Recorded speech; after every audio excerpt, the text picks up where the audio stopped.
Farewell, O bright one.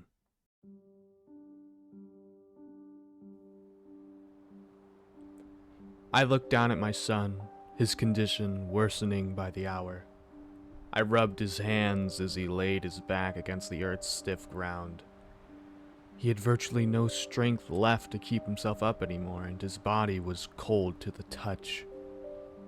His skin was pale, his eyes slightly fogged, and his hair was falling out in clumps. I do not know what he is sick with, nor how to cure it, but he is dying regardless of my knowledge. The grains of time fall through my fingers. His limit is almost up, and yet there's nothing I can do. My hand wavers over his arm for a moment. "Dad," he weakly muttered, "are you still there?" Yes, of course I am, son. I would never leave your side." He exhaled and brought a slight grin to his face before he retracted back into his pained expression. Seeing him in pain drives a blade right through my heart. Hopefully more rest will do him good. As night fast approaches, the dark hangs over us both with its scattered specks of light. Each small glimmer is just big enough to see, but they're not what one would want to attach their wishes to. If someone were to honor my wish for his good health, I would need something certain, not just meager gleams. A light so brilliant it would hurt to look at. That is something I can expect to return its promises. But that light doesn't exist. "I'll see you in the morning, son. I love you," I say, but he's already deep asleep. While laying down, I couldn't help but toss and turn. I heard something calling my name, trying to beckon me and tell me something. And yet, when I opened my eyes, no one but my son lay before me. Not a single other body for that voice to exit from. Yet it's still so clear.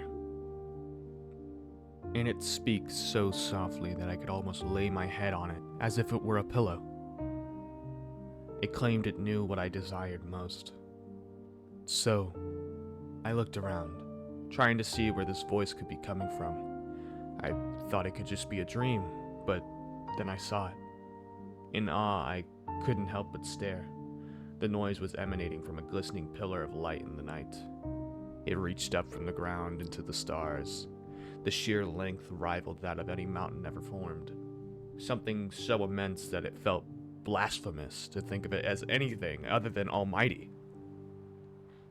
And the light kept whispering to me, promising to fix my problems. If I was to just get closer to it, I felt like I could grasp what it says it would give. A cure, that's my wish, light. I will come to you, and I will keep my son. I will not lose him. All I could do was lie and wait for when he awoke, waiting to give him the news of what lay on the horizon. I knew we had to venture towards it, but I had to make sure he had the strength to do so. And while I laid there, I couldn't help but stare at the light all night as well. I could only think of how happy we'll be once we reach it. The sun rose in the distance, but the light still overpowered it in my eyes. Its magnificence was unparalleled. But as I thought that, he started to awake. He struggled to get his eyes open, but when he did, he saw me looking out into the horizon. "What are you looking at?" he said. He turned to where my gaze went, but then he said something impossible. "What's over there?" How could he not see the radiance that pierced the sky? I suppose his eyesight has deteriorated along with the rest of his body. He cannot see like he used to. Yeah, that must be it. And what better way to get him to see it than to take him closer to it? He can't refute what is right in front of him. We must go at once. Come with me, son. We must make our way towards it. It is the only thing that can help you now, I say as I raise him up and get him to his feet. An expression of confusion, apprehension washed over his face. What are we going towards? How will it help? You'll see it soon, son.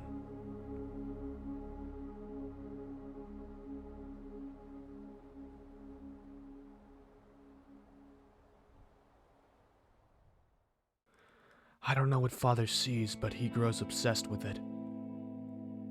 We have been walking for days, walking towards something I cannot see. He does not sleep, he does not eat, he doesn't want to do anything that would slow our journey. There's something deeply wrong with him. As my body deteriorates, he carries me. I ache, and my throat is parched, and I know he feels such pain too.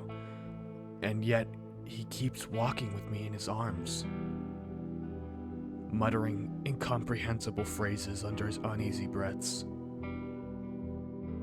He pushes himself towards something clearly immaterial, and yet his belief in it is so strong. The cure draws nearer, he whispered from his withered throat.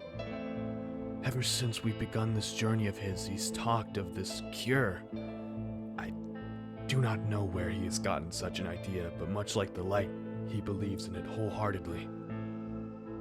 As he has climbed through rough hillsides and walked winding roads with me on his back, this idea has been in his mind. I know he thinks this is for me, but I cannot bear to lose him like this. I wish for him to stay as he has been for all of these years, to be the man I have been taught and loved by. That is the one I wish to leave behind. Not this tattered shell of intent, yet he refuses. He pushes on, his arms carry me firmly forward, but his legs are but a weak wind away from tumbling. I looked at the ground and saw that the dry surface had been dimmed by something above us. I gaze upward and I see a collection of dark clouds start to fill the late afternoon sky. As they grouped together, a slight sprinkle started to descend upon us. A slight sprinkle slowly turned into a mild shower, then into a heavy and steady stream. Soon it had become a wild torrent raining down on us, making what he wished to reach almost impossible. Still muttering his constant phrases, his legs gave way. He held me close and braced himself for impact. Crashing down to the floor, he and I let out a small cry, but the sound of the rain drowned it out. We're almost there! We're too close to fail now! He screamed as he pointed directly toward a narrow bluff. Just a little bit more. The light shall see us before it!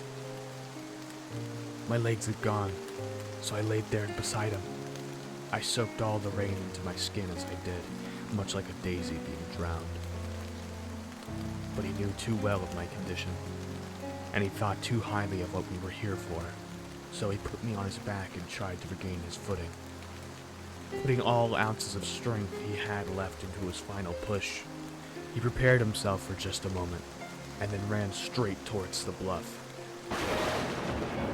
Lightning struck as he made his way up, trying his best not to slip from the downpour. Left, right, he marched resolutely up the side of the hill. Left, right, his mind is nowhere but inside the light, and his body was just the vessel to get us there. Left, right, he was no longer the father I had known. Left, right, he was now only the man who could see the glow.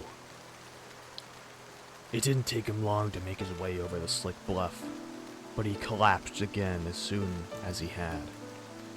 I fell off his back and onto the ground, and I looked off towards where his eyes darted. It was now where he wished to be, where he wished me to go, but he hasn't the strength to celebrate any longer. Go on, he said to me in his frail voice. The light shall cure you. His body had no power left to give, no thoughts left of what we were before. The only thing that raced through his mind was the thought of saving me. And yet still, even now, I do not see his proclaimed light. I could not see such a cure. Looking back towards Father, I could not help but remember what he once was. This light and this dream of curing me, it has taken all but his life. And I could not, in good faith, give his life for mine. He may wish for me to go on, but I know my time is up regardless of the light. I begin to crawl my way towards the absent gleam where Father is looking. Pain fills my body, and yet in this moment I feel more content than pain. As I inch closer towards it, I can feel what he must have felt. A longing, a dream so close I could taste it, yet it doesn't fill my mind completely. I feel a longing for my father to return to who he once was, yes. But I also feel the anticipation for my own passing. I will pass away, but that's okay. You know, I wish to keep those I love safe too. The light dissipated, and my mind went clear.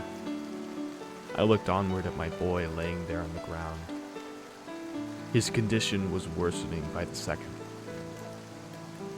I quickly crawled over to him and put him in my arms with my newfound strength. He had virtually none left to keep himself alive anymore, and his body was growing so cold. I do not know what he has done, but I wish to stay with him in his final moments. I lull him to rest.